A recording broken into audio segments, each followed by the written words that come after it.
Hey guys, welcome back to the Paladins Alliance. It's been quite a while, almost like 3 weeks now. It's great to be back. Obviously, we had the major just finish earlier, and we had DreamHack finishing. I hope you guys enjoyed that. I really enjoyed running through my first desk. Hopefully, there are many more events to come.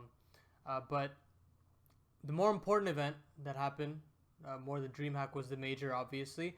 And I wanted to review because I wanted to leave a little bit of a space so we could all enjoy the major together. And after that, I wanted to do a bunch of reviewing videos of teams and players and just like overall discussions as to what I thought was interesting about this major. And the particular topic of this video is more of like a discussion. Obviously, I used to do PowerPoints, and I guess people didn't like that. I thought it was a good way to like encapsulate what I was thinking about, and like if you weren't paying attention, you would have something to like gravitate to via text or pictures. But instead, I'm just gonna talk over HLTV. I'm gonna show a couple of stats, a couple of rosters, couple like results or whatnot. But the main topic, as I was saying before, is the biggest surprises and the biggest flops of this major, right?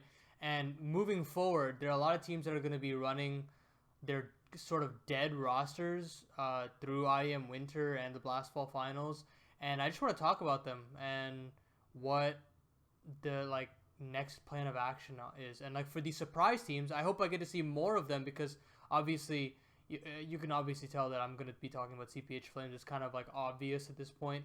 But I don't want to see these teams kind of like fall out of irrelevancy and just like be lost in online qualifiers and never make it back to the top. I really hope that they can continue that consistency and they climb all the way back to the top, right? So I want to start with Big, obviously one of the best teams of the 2020 era. Like we obviously wanted to see them at the Legend stage. They have a lot of potential. They had a lot of potential. I mean, they were winning almost every event at one point in like a couple months span, and it felt like we were robbed of an experience to have that online versus LAN tenured roster storyline going into the Legend stage. Obviously, we got that with Heroic, and we got that to some extent with Gambit. I mean, obviously, them making the semis is no joke, but the big thing I have to talk about here is how they got eliminated, right? So let's go ahead and go to the results page for them real quick here.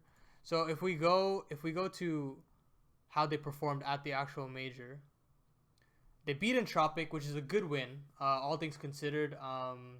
As your first round matchup, that isn't an easy matchup to go against because of how skilled Entropic could be. And obviously, we knew that Entropic warmed into the major pretty well, so getting that early win was pretty good. And losing to CPH Flames is not a bad shout, right? Still another very capable team, and as I alluded to earlier, they're a very underrated team prior to the major. Obviously, now people are overrating them. They are top 10 now in the HLTV rankings. I don't know if I completely agree with that yet, but nonetheless, still not a bad loss to have. And beating Renegades totally makes sense. But the two matches that I feel a little odd about, right, is this Ents game and then the Mouse game as well. So let's just break this down, right? So you look at Big versus Ents, and you have the veto working out as follows. You have them picking Dust 2, and then you have Mirage and Nuke as your other two maps. And those are quote-unquote your home maps, right? And you're rolling over and losing 16-8, 16-10, which is a little uncomfortable to my liking, right? And it draws back to the main point that I have about this roster is how shallow their map pool is. You have Dust 2, right? And they're probably one of the best teams in the world on that map. Maybe top 5, top 10 for my money, right? They have very, very good understanding of the meta. They have a very good understanding of how to play these rounds out on the CT side, especially. That's something that I think a lot of teams struggle with, and they've managed to walk the fine line of aggression down to lower tons and just holding back and playing CT or playing this shallow cubby angle on the B door side of things, right? So they have a very good understanding of that. But when we go down to Mirage and Nuke, and that's when their firepower woes start to appear, right? When you go to a little bit more of a quote-unquote puggy style, obviously Dust 2 is as puggy as it gets, but on Mirage, there's a lot of situations where you want an opening on the map, and usually you'd look to Xantaras for that, right? And that leads me to my second point. If you have to tilt your map pool to something like a Mirage, right? You have to have firepower to open up these bomb sites, and Xantaras was such a good proponent of that. And when you're bringing in Gade, you're although you're asking for more tactics and more secondary calling, let Tapson be a little bit more free flowing. One man, if you're not Simple and you're not Zaiwu, or obviously in this major, if you're not Nico, you cannot do that if you want to have like a full system of like 5 well-rounded players, right? So although Tapson is still fragging at a consistent level, you have a drop off after that. After that, you have the inconsistency of Searson, and if you have an inconsistent opera like that, you need to have a Rock as your third rifler, right? And Gade has to be that, frankly. And Keto and Tizian, obviously Tizian has a pass because of how supportive he plays his roles, and obviously you can make a case if you want to talk about whether Keto has to be supportive or not in his role in the lineup. Obviously brought in as a fragger, and I have my whole qualms with him, but the fact of the matter is Gade has to step up. And let's take a look at our scoreboard, right? 40 and 57. And you're not even getting situations like the positions that he's playing aren't necessarily positions that I believe like are a detriment. They're not very difficult roles in the sense that like he can still frag out. He can still put up multi-kills. He's just not able to put it up, right? They're just better fraggers in the scene right now than Gade. And obviously if Xantara sticked around and they could test themselves at this major, who knows, right? Obviously he's killing in Eternal Fire, doing well in whatever tournament they're doing right now. But then we tilt over to the Mouse game. It's like, okay, maybe it's a one-off series. You look here again, he's middle of the pack, 47-46. You're going even, and I know I have very high expectations for Gade, but Xantaras was just so good, and his ceiling and his impact on that roster was just so important. And it was the reason why they were such an impactful team in 2020, right? So moving forward, obviously they showed signs of life at DreamHack. They made a finals run, got blown over by Fnatic, who I think are doing very well. But the fact of the matter is I wanted to see them at least at the Legend stage, and falling to a Mouse who doesn't really have a identity as of right now, it's a little disappointing for me. So moving forward, I want to see either a piece moved in and out from that team, maybe Keto, maybe Gade. Obviously, I feel like they're probably going to keep Gade as a more permanent piece on that lineup, but I'd like to see either Keto being moved out, and obviously the big move that I wanted, and I know Maui was asking for it too, is I'd love to see Falvin on this roster. He was killing it on Sprout, and I feel like he could slot in very well onto this roster. So biggest flop, or not biggest, but one of the big flops of this major has to be Big. So I'm going to flip over to the surprises of this major. Obviously, I don't want to keep going and harping on just the bad teams and then all the good teams, you know. Obviously, I don't want you guys getting bored about like, oh, he's like ragging on all these teams. It's like, oh, now we can get into the meat and potatoes. If you're more of a positive person and if you're more of a negative person. So I want to mix things together so you have a little bit of both on my opinions of this major. You know, have a bunch of little mini shit sandwiches throughout this video. And hopefully you enjoy this little mix-up here. So I want to focus on Entropic for my first surprise of the PGL Major. And look, this is the first LAN that they attended as a 5-man roster. You know, obviously Crowd and Forrester had a little bit of LAN experience. They've played a couple majors themselves, but other than that, they didn't really have much. I think they played like a Star Series event as well. But other than that, there's not really much to write home about of this team. Like, they have a lot of good pieces. They did really well in the Tier 2. Obviously, I did a video on Elian earlier, and I really liked what they showed. They have some really great fundamentals. They have a deep map pool because of those fundamentals. Hooch has really stepped up in how he's organizing these teams and how he's building up these teams. And so I've really enjoyed what Entropics had to show online, right? And, of course, they were so-so in all the RMRs. They weren't really performing well against the top level opposition, so I didn't really have a good gauge as to what they were going to show here at the major. And out the gates, they lost to Big, I believe. We talked about them earlier. But if we go into their match history, see all results. Let's let's go down to the challenger stage. I want to talk bit by bit about this. Yeah, so they lost to Big, and it was a close Nuke affair. Nuke isn't necessarily one of their best maps, but obviously you have the way the veto works for BO1s. It's like middle of the road maps for both teams. So that loss is okay. You're obviously warming into the LAN environment. You're trying to prepare and make sure that your stars are getting a little bit more comforted to the environment that you're in, the new environment that you're in. And right out the gate, they play Astralis, a wounded Astralis after they lost to CPH Flames, and on Dust 2, that's where they really started to heat things up. And Elian came out the gate swinging. He wasn't necessarily missing any time that I saw him on his POVs. He was very, very accurate, and for that reason, Astralis frankly had no idea what to do. He was playing very mobile Counter-Strike, and for that reason, they battered them 16-6, and it was powered by a very efficient CT side. And you move forward. Obviously, sometimes the book holds. I don't know how do you say the name, but the draw absolutely helped them in the situation. They got drawn into Movistar Riders, who were a middle of the pack team at the challenger stage. They showed some good results at IEM Fall, but other than that, they weren't necessarily like jumping off the page, apart from Sun Pius, in my opinion. And so they win that again on a different map, no less. They win on Mirage, and so far you see they've kept it competitive on all the three different maps, right? And now we're at the qualification stage.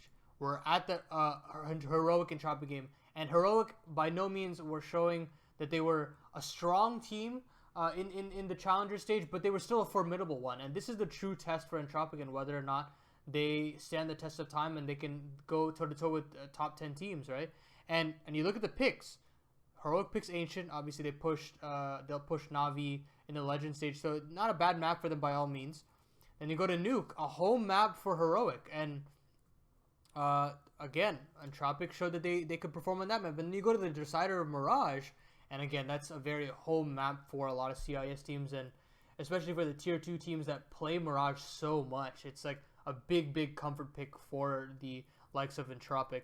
And you see here, the results speak for themselves, right? You're able to beat Heroic on their home map. Nuke their CT sides are just incredible, right? And you're managing to win on your T side, get 9 T rounds against a Heroic lineup that frankly don't really have many holes on that CT defense. And they showed it throughout the Challengers and Legend stage, and even in the playoffs. Frankly, I don't know if they played Nuke in the playoffs. I think they did. But anywho, fact of the matter is, Elian still came out to play, and he was a big question mark that I had, right? If he isn't able to show up in those high pressure situations, how is he going to show up at the major? But he really stood the test of time, and I'm really happy with what I saw from him. A lot of the stuff that I was talking about in the video, I'll link that here, one of the two. But I'll link that video. A lot of the stuff that I was talking about him and how dynamic he is and how efficient that he can be in his AWP play will be the make or break reason as to why they succeed here, and they succeeded. I think by all accounts they definitely succeeded here. And honestly, I would have expected them to see them at the playoffs of the major as well. And if we go to the pool again, we're now shifting away from your Mirages, your Dust 2s, and you're tilting more to Vertigo now. We're through the BO3 stage. You've stood the test of time against a tenured Heroic team, and now you're playing Gambit on Vertigo. This is like the big no-no map if you're Entropic. I think the statistic was they had some like crazy win streak on it, and there was no team that were able actually managing to beat Gambit on this map. And now you have this domestic matchup, and you're thinking, oh, this is easily Gambit's game every day of the week. They're showing very, very good signs of life, especially after their 1-0 start. And frankly, I didn't think that they do well. And again, obviously, Elian didn't have to do much on a map like Vertigo, but he was getting those mid picks that were so easily giving them the man advantage. And then you have players like Crad, Nickelback, Forrester. You don't even have to look towards a certain player at that point if you're able to get those man advantages. And I'll say this, a flawless CT side from Entropic. And I think that the well-rounded nature of all of their players, bar Elian obviously on the AWP, it leaves such an opening for a star player to really shine on this team. And Elian took that and ran. And the results show for themselves. It's not even a close game in my opinion. 10-0 on your CT side is no joke. No joke at all, especially with how good Gambit T side can be on Vertigo. I'm going to ignore Liquid for now. We'll talk about them a little bit later. But yeah, that game was a clusterfuck. Let's say that. And then now we're going into the qualification stage. Right? You're 2-0. You have a chance to qualify for the playoff stages, and you play G2.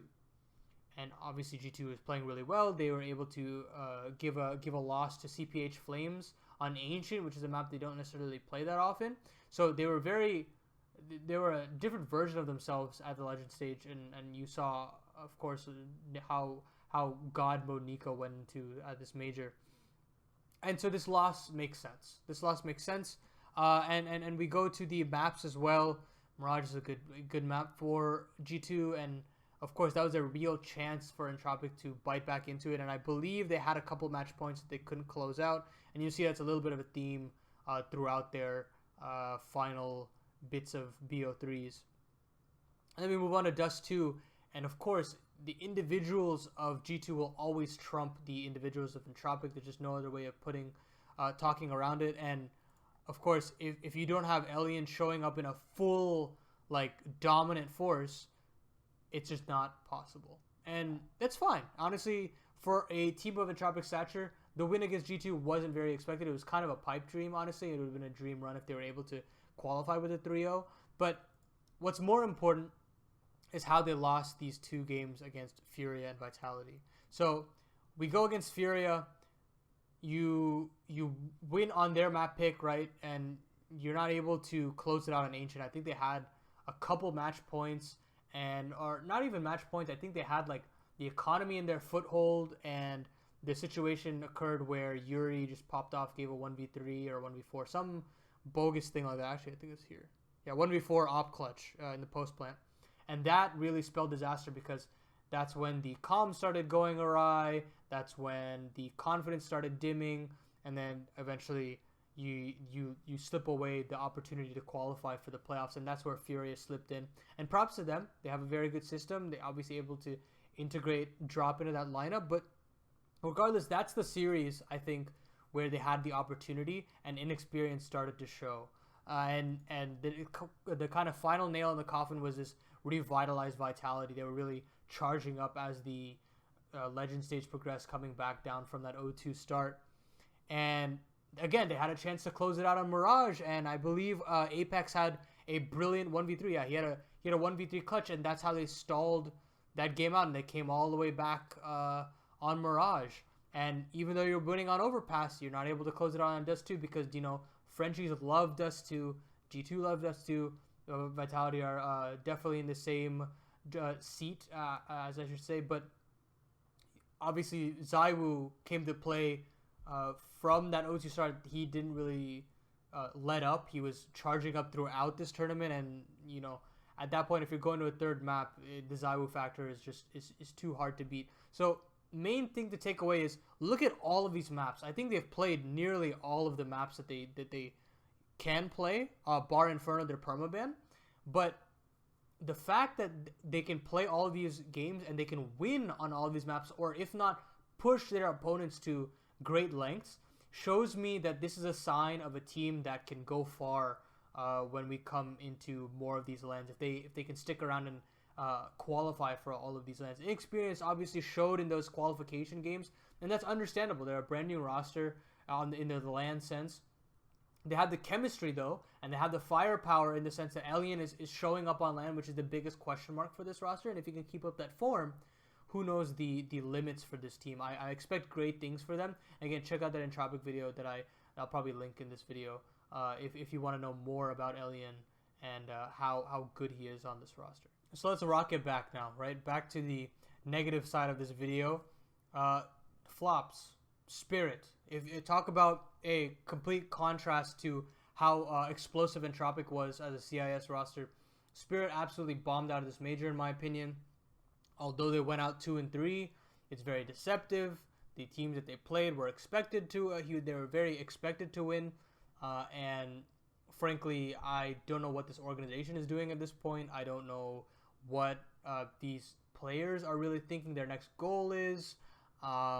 It was just really, really disappointing because you had the heights of the beginning of this year going so deep in Katowice, and I know it's online, blah blah blah, caveats, caveats, caveats, but since then it's just been this like stark drop off of the squad. They had so much impact in their roster with Amir and Dexter, and as soon as the going got tough, and as soon as the land started coming back, at least the land lights, and the major, it just I never got that same like bite on their T sides and the same like aggression that they like were so able to orchestrate throughout their tournament runs.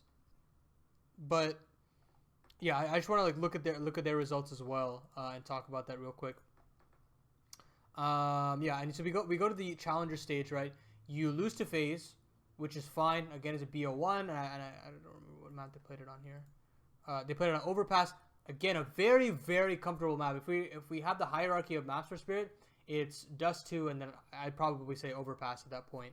And you're losing that map to FaZe, who don't necessarily play Overpass too much, at least going into this major. They started playing a lot more at this major after this, but Overpass is a map that you should be able to at least push a little bit more. And you look at the statistics, you have 2 people going positive, Mir and Dexter, but other than that, you can't really like look towards anyone.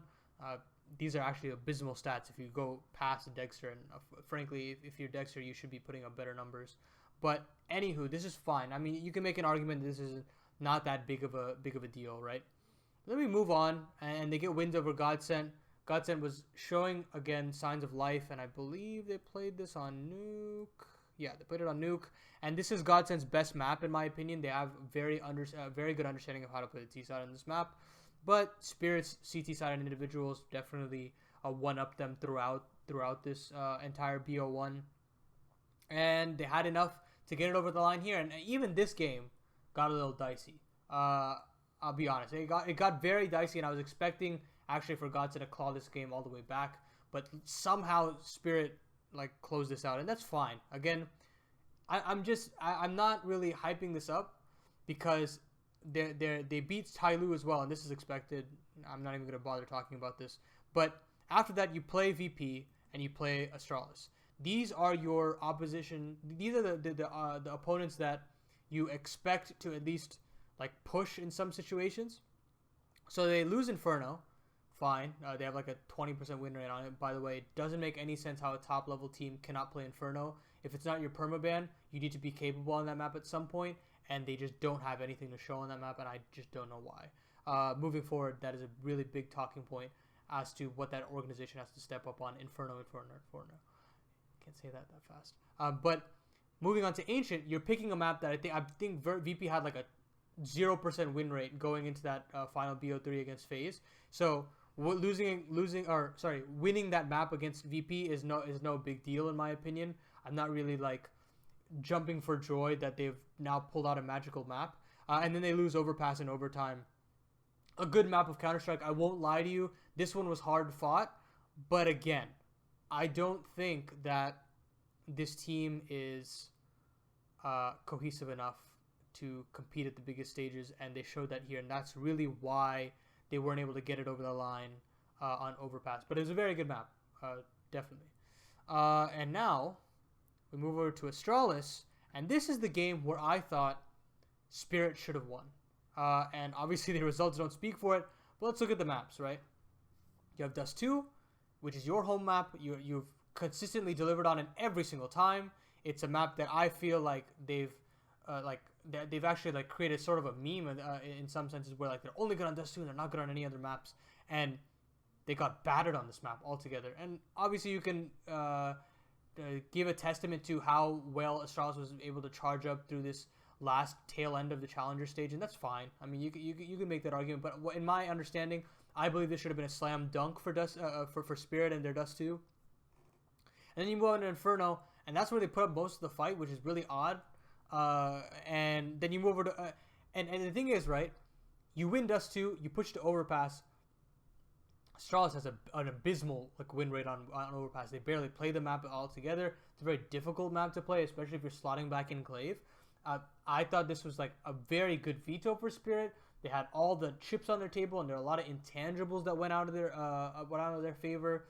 And none of the individuals showed up, frankly. And now that you bring in Patsy and Kyron, right? What is the goal for this lineup? They bombed out. They got 16-0 by Forza on Nuke at DreamHack, and they benched SDY. And now you don't have Mir, which is one of your best players, frankly. And now where do you go? I really just don't know what the plans are for Spirit. It's probably like one of the most limp eliminations from the major, in my opinion. I just don't know where this organization goes, and frankly, it's a big flop for me. It's one of my biggest flops. So now back to the surprises. I have to include Heroic here. Like, they've absolutely blown me away with the amount of resilience and fortitude that they've had throughout the circuit and before the circuit. They were seeming a little doubtful as to how their individual level would be, but they hit the ground running as soon as they hit the Legend stage. Obviously, in the Challenger stage, the reason why, first of all, that I'm giving them that surprise moniker is because, frankly, in the Challenger stage, they look like a shadow of themselves is even an understatement at that point, or an overstatement, I'd say. But they really struggled, right? You're losing the CPH Flames, that's fine, but you're losing to Entropic. That's a little if you had the Heroic that we were seeing of old in the online era, that'd probably be a very quick 2-0, especially if you're playing on Nuke of all maps, and able to close that map out. And then you obviously just barely get through because of the nature of how the Swiss system works, and you get the movie star matchup, so you can get a spot in the Legend stage. So as soon as you got to the Legend stage, I frankly didn't have them in my pick'ems. I said they weren't showing me enough to suggest that they'd be a top contender to make top 8. Especially the teams that, again, look, if you look at the teams that they beat Mouse and Tai Lu, who are both abysmal teams in my opinion, as far as the caliber of teams are at the Challenger stage, right? But as soon as they started, and the first game against Na'Vi, I honestly thought they could have won that game on Ancient. There are a couple clutches that went their way. Boomage played really well, which is a caveat throughout this major. Boomage played very well. And so they carried themselves over the line on that end. And then I was like, okay, well, I still feel like Heroic looked pretty good there. And then they beat Vitality, who I think are a very comfortable team. And going into this, I had them advancing to top 8. And I had them actually as a dark horse to win the whole thing. I know Launders had the same kind of opinion and as me in that sense. And then they play Astralis. They play a Danish Derby. And I'm thinking, okay, it's gone to Ancient, and they push Na'Vi. And so they close it out very comfortably there. And now you see they're really starting to ramp up. As soon as they rematch against CPH Flames. I actually need to check if the maps were the same here. Yeah, pretty much the same thing. I think the Mirage, was there a Mirage decider there? Okay, there was no Mirage decider.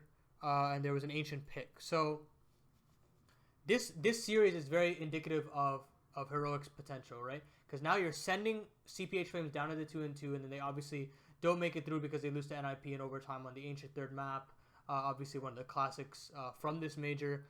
But that CPH Flames team was a very, very competitive team. And Danish derbies have always been just domestic rivalry matchups can always swing in the favor of the underdogs. And you never really know what you're going to get from the overdog in the situation. So Heroic winning out here. You obviously have all 5 players fragging out on this team. There's no real holes, and the CT sides will always be like a saving grace for them.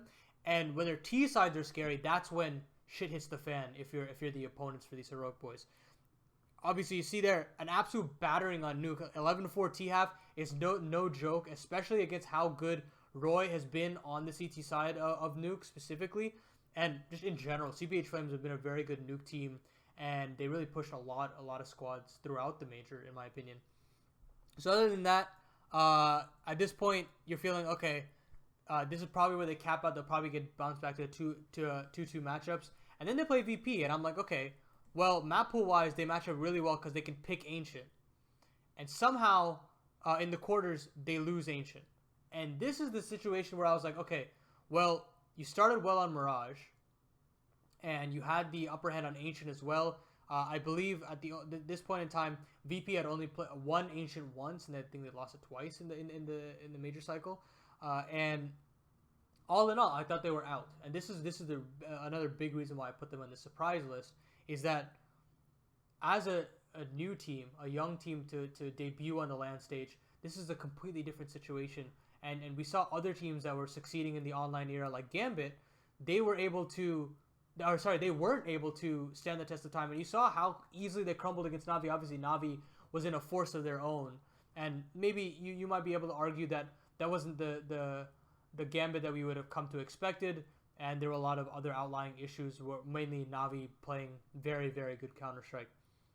But all in all, Heroic really stepped up, and they didn't crumble to that pressure of like, we're the online team, and we cannot translate to LAN. And they came here, they bounced back on Inferno, which is historically a good map for VP. It actually felt like VP had the game and series in the palm of their hand. They would go on to play G2, but Heroic snatched it away, and I really felt like this is where the turning point of how I thought of Heroic, right? They no longer were this this team that could perform even on LAN light. They're a team that were able to battle through all the hardships of the challenger stage, all the LAN lights, and they came through on the legend stage. They performed well. They pushed all the squads that are in front of them very well. They edged out a lot of close series. They had a lot of stomps, and this series is very indicative of what I think they can do in the future. If they're able to perform in this manner, albeit in fact they even had an opportunity to beat G2. If you guys recall, obviously it's a very great semifinal, and Heroic winning Nuke, and even on on Inferno, right? They had a very, very competitive Inferno, and Bar. They even had ways back in. Obviously, the Nico whiff on Banana. There were opportunities back in, and they just couldn't have that slight edge, And perhaps that was nerves. Obviously, Cadian went blank throughout that semifinal, and I probably think that's a big proponent as to why they couldn't close it out in overtime. There are a lot of missed shots from Cadian, and again, it's inexperience. It's inexperience as a full Danish lineup who's never been to a proper LAN before. And I firmly believe at the fall final, we're going to see a reinvigorated Heroic. And I'm very surprised and very pleased with what they showed here. And they're definitely going to be a force to be reckoned with. I think Nipper are going to have their hands full. Gambler are going to have their hands full. And who knows, maybe even Navi down the road. So fall final, keep out for them. They're going to be definitely a dark horse to take it all the way. So I know I was going to say I was going to give you 3 surprises and 3 letdowns or flops. But I wanted to end on talking about Liquid. I wanted to do a separate video on CPH Flames altogether. I'm just going to briefly touch on CPH. But the letdown I want to talk about is Liquid, right? Not able to make it to top 8 at the main stage, in the Legend stage. And frankly, there's such high expectations that I have for this roster, right? You have the greatest NA core of all time. They're very tenured. They've won Grand Slams. For some reason, in all these major situations, they have a lot of momentum going in their favor. I don't know what it is, but they've just not been able to show up. And at the fall groups, or I'm not sure, there was a tournament where they went pretty deep. I think it's a fall showdown. Fall showdown they qualified, and then where was it? Yes, the fall groups. What was the tournament that they? Oh, I think it was EPL. Yeah, it was EPL that they lost to Heroic. They had a deep run at EPL.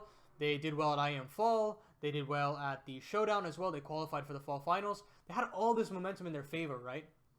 So going in, I had to bid my pick'ems to go through. I didn't have them going 3-0. Obviously, that's a little too dramatic. But look at this roster, right? You have Alige, Naf, and Stewie, who have done it all for NA. And at this point, you have so much firepower, so much momentum. You have Stewie coming back in form as well.